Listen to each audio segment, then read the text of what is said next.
if somebody says something nice to you, just say thank you. I like hearing that. Don't give a little speech. Don't do your number on it. Don't say, well, you brought it out of me, or you're so easy to talk to. All right? So part of starting a business is you're starting a gift-minded venture to help people who work with you and people you're here to serve to discover their gifts, their capacities. And you do that by being willing to talk about what's working in the world. Most of the world wants to talk about what's wrong with the world, which just reinforces what's wrong with the world. So do this now because I'm in charge. Take a 3-minute if you're in a service business, it's all about the relationship. It's not about being right. And so people say, well, what can you do for me? And I would say, I can help you discover what you're good at. And I can help you stop talking about what's not working in your life. Because I get stuck when I get too interested in what's not working. So that's that.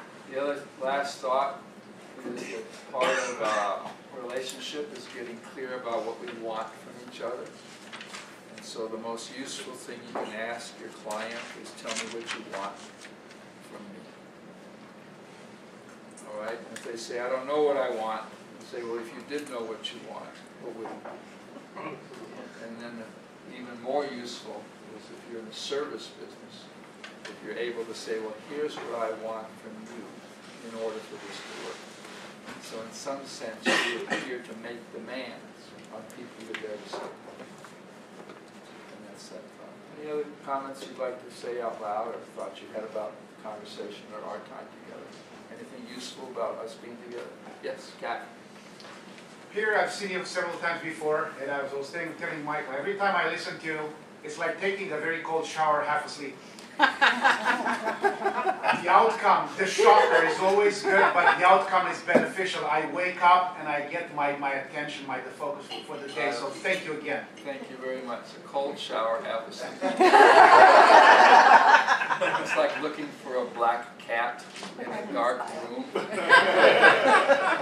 and being blind and the cat isn't in there. Other thoughts? Yes?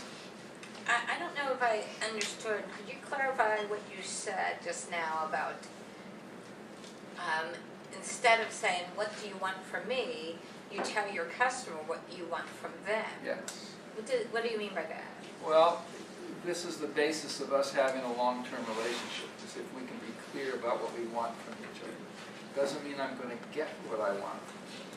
But if I want you to trust me, you will trust me based on my clarity with you about what I need from you. All right? Yes. Well, because a lot of times in a service business you end up bending over. And that's not the basis for a long-term relationship. And I want people that know what I want to be with people that can make demands on me as well as satisfy me. So there's reciprocity in our relationship. And whenever I'm stuck in a relationship, which is most of the time, I know if we just talk about what we want from each other, something gets produced. Thank you. Any other thoughts before I turn you back to lunch? I have one quick question. Do you have any quick thoughts about, as an entrepreneur, if you end up failing, maybe you didn't do things right, or maybe you did the wrong thing to start with? Do you have any thoughts around how to have better odds of picking the right thing to start with? I think it's the energy and the quality you bring to whatever you take on that works. I don't think what you pick, Randy, is going to make a difference. Are you down to 3 choices yet? What are the 3 choices? Well, I mean, I'm already doing things. I'm doing consulting and recruiting. Manufacturing, consulting, and recruiting. Okay, and then what's your question? Which of those to focus on? Well, it's not just for me. I'm just thinking about as I try to help other people. Yeah. I think it's all about the quality of relatedness that you bring. And I always felt when I was selling that I was helping the client make a good decision. And if I didn't get the job, I was happy and think, well, maybe for now that's... So in some ways you have to give up the notion that I need the business. And what I want is a long-term relationship with people. And to me, the businesses that fail are businesses that are bottom line oriented, that are practical, that care about, that set financial goals for themselves. And I think people sense that, and they feel used by it, and they don't come back. And that's why they don't come back. They'll tell you, I got busy. They'll tell you, I really appreciate what you did, Randy.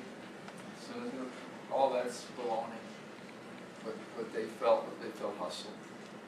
And, so I've never felt in a service business that I wanted to pay too much attention about growth or economics or margins, all the stuff that people will advise you to care about. I don't think it works in a service business. Unless you want a big business, and then it's a whole different thing. But right now, you just want to be successful and survive, and overcome, recover from the corporate life. All right, let me give it back to you. Thank you. God bless you.